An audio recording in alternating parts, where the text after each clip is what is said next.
This is Dayton Mayor Nan Whaley, and you are listening to Carry As You Climb, the podcast that shares the stories of amazing women leaders. This week, we're talking to Lela Klein, Executive Director and founder of Co-op Dayton. So we're here at my dining room table. I'm so excited you came over this morning to just talk a little bit about leadership, something that women typically don't really, they just do, I think, and don't really think about it clearly as much as men, and it's a little different sometimes for us. And I've known you, Lela, through the years as a great labor activist, a great labor leader, and then even as now something you're doing that's like making Dayton so much better with the co-op work in the JEM City Market. So thank you for choosing to be in the city of Dayton. Thank you for leading our city.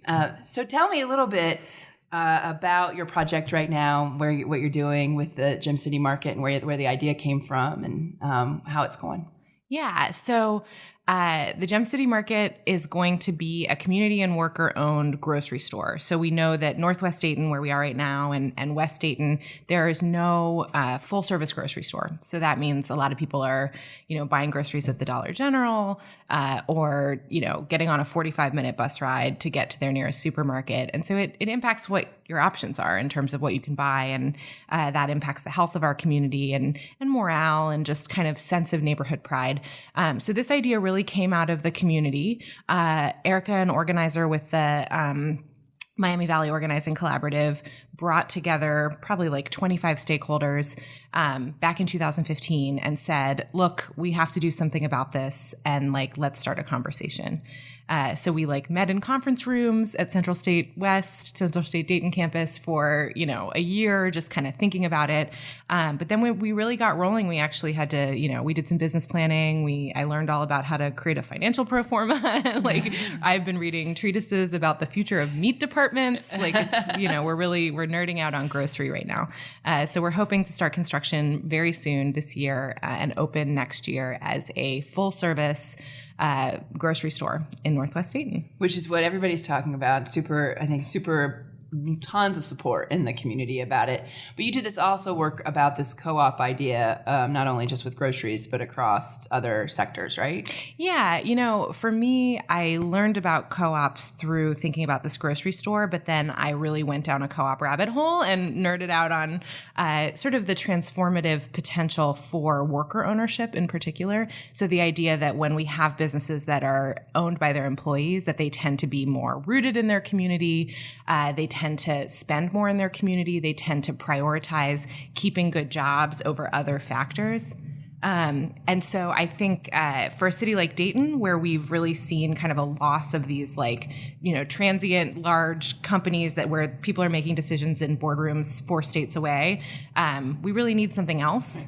And so to grow our own companies that are owned by their employees will keep them more rooted in Dayton and create good jobs with dignity, which is what we're all about. That's awesome. That's exciting. And, I think that's right for communities like Dayton's. And we have a lot of discussions across the country about mid-sized cities and aligned with the future of work. Yep. And what does that mean for communities that aren't the big ones like New York, DC, or LA?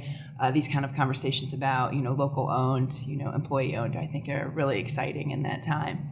So talk to me a little bit about how you lead a group like this and how that leadership may be different than other times you've led other organizations. Yeah.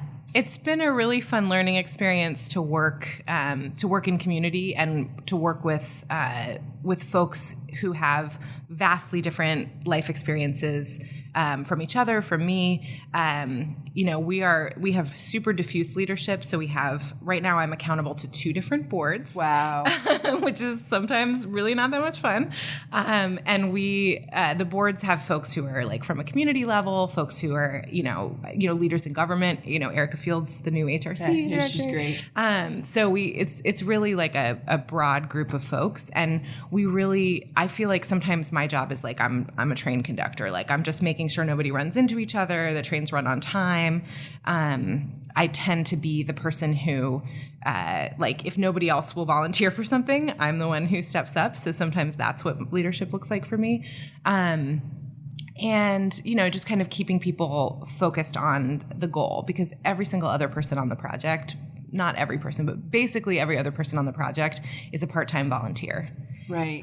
So you know, and they'll do as much as they can do. They put their whole heart in it, but they need someone kind of providing that scaffolding around them. And so that's the role that I've played in this project. And it's been super fun. And, you know, you always want to, I learned this in the labor movement, right? So I worked as a union organizer and then a labor lawyer for like 12 years between the two. And they always say if there's a press conference or if there's media, you're succeeding if nobody sees you. Like you're successful if you're like absolutely behind the scenes. So getting other people to tell their stories, exactly. to tell the story of the market. I think that's right. So that's what I try to do. Sometimes, you know, you're the only full-time staff and the news is like, we're going to show up in 20 minutes and you're like, all right, it's going to be me this time. Right. You have to be the voice sometimes too. So what's the hardest thing you find about leadership? What's the biggest challenge for you? You know, I definitely, I call it Midwestern girl syndrome. I definitely have some self-doubt, some imposter syndrome. This past year has been an incredible year of getting access to rooms that I just never would have imagined myself in, you know, sitting with CEOs and you know, thought leaders and just having to tell myself, like, I belong here. Like, I was asked to be here, and they want me here because they respect my opinion. I think I've, like, done more public speaking in the last 12 months than I have in my entire life. And I'm getting much less anxious about it, but that's definitely hard for me. Yeah, so public speaking, a lot of folks, that really makes them very nervous.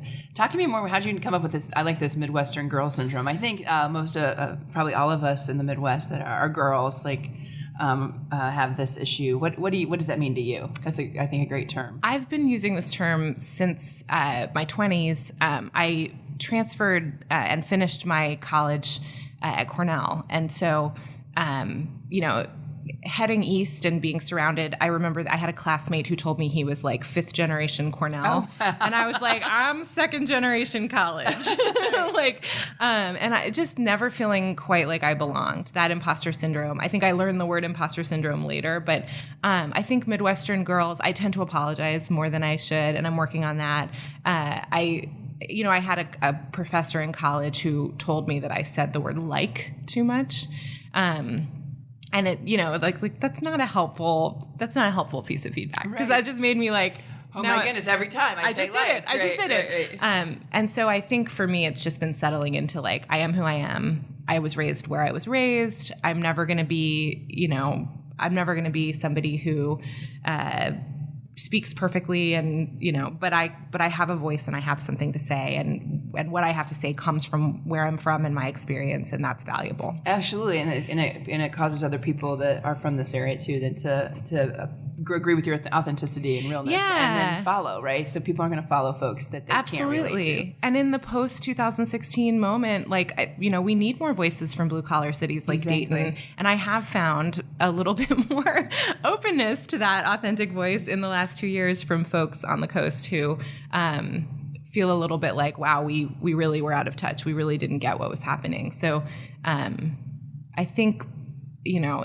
now is a time where folks, not just folks like me, but, you know, people of color from communities that have been, you know, underrepresented, like it's time for us to just find our voice and step up, and it's time for everybody else to listen. So talk to me a little more about this, you know, work that you do. I mean, you not only lead here in the community, but you also represent us.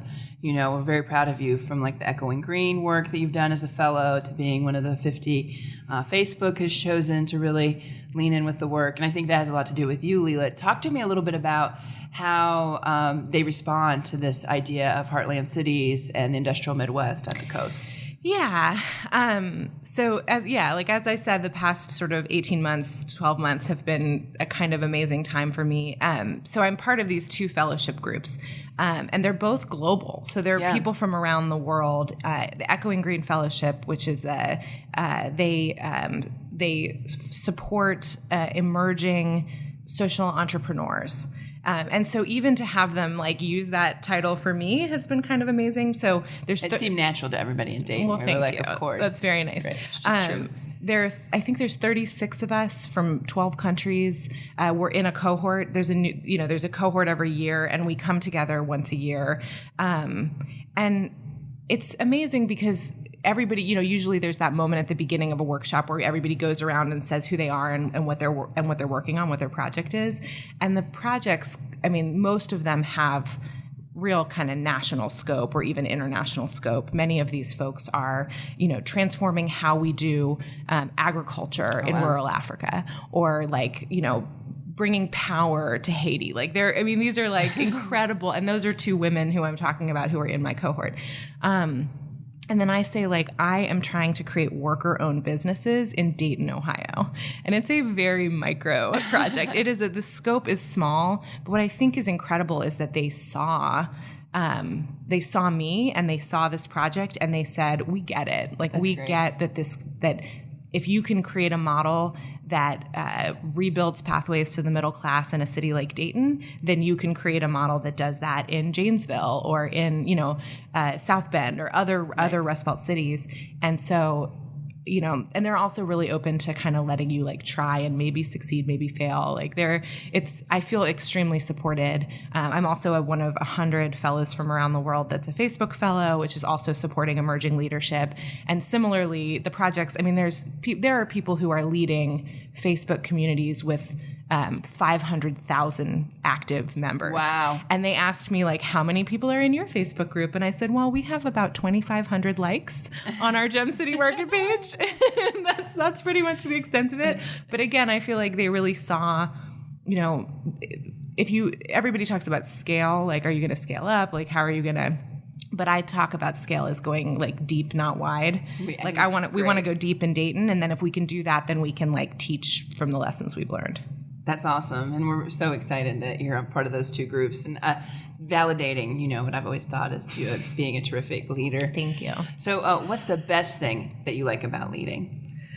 There's definitely, it's good for the spirit to wake up every morning with purpose. They always say, if you love your job, then you never work a day. I definitely, I'm my own boss. I'm accountable. I am accountable to two boards, but also I'm accountable to this vision. And it's a vision that I really deeply share in every way. And so, I get to wake up and do work that I love. That's awesome. That's very exciting. Yeah, I've heard you say before, you get up every morning and you say, oh, is there a grocery in West Dayton? Oh, there's not. Well, I need to get to work. Yep. So That is very true. I love that thought. Yeah. I love that. So, the name of this podcast is Carry As You Climb. And, and I got this idea actually talking to Connie Schultz, who I think we're both huge fans of. Yes. And she said, listen, as women leaders, we have to continue to climb the ladder and continue to take leadership ourselves, but we have to make sure that we carry other women along. So not only are we, trying to go and do our best to lead, but also we have all these women we're carrying with us. And I think that's a very different if you're really legitimate about women leadership than men. So when you think of, your career so far, you and I are about the same age. Who is some people that have women that are, or even men that have really carried you along? I have been really lucky. My mentorship, I've really benefited from some incredible mentorship and also some really purposeful mentorship. There are women who've mentored me who I know that they really took the time to do it. When I first graduated from law school, I was lucky enough to get a fellowship at the legal department of the Service Employees Union, SEIU, which is, not only one of the biggest and most progressive unions in the country, but also it was during the Obama administration at a time when that legal department was working closely with the White House. Cool. It was an exciting place to be in addition to an important place in the American left.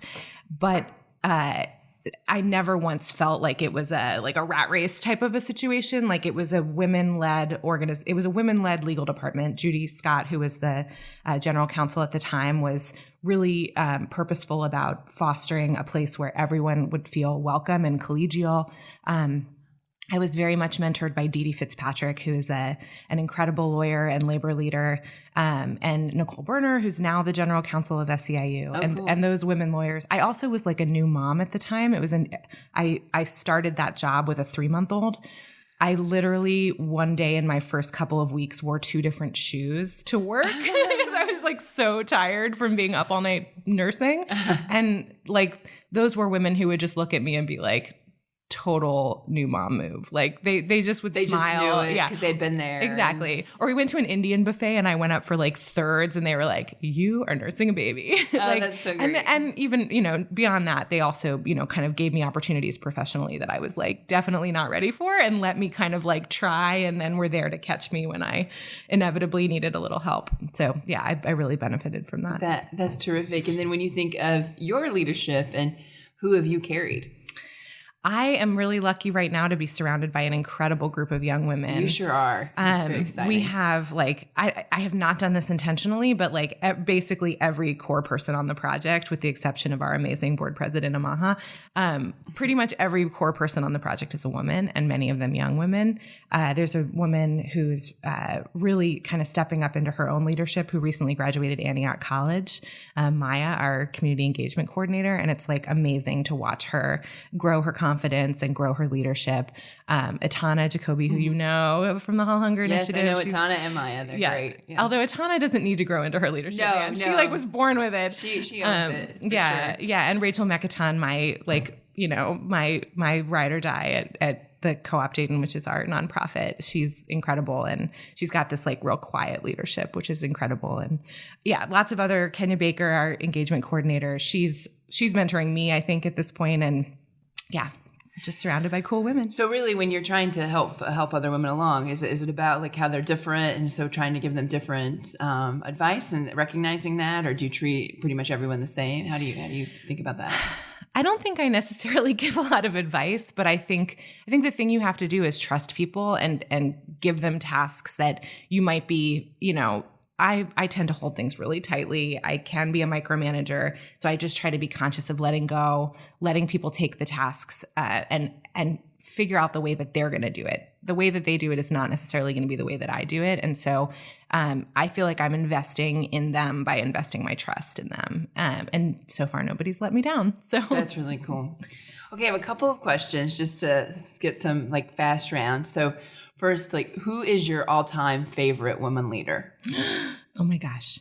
I immediately go to Ella Baker from the civil rights movement and her power and her unflinching dedication to truth and justice and unwillingness to, compromise or back down in the face of just deep oppression and a life story that's really inspiring. And that's awesome. Yeah. That's very cool. It tells a lot about you. And then when you think, we're in Ohio, obviously we've both chosen to live here. When you think of Ohio, what do you think?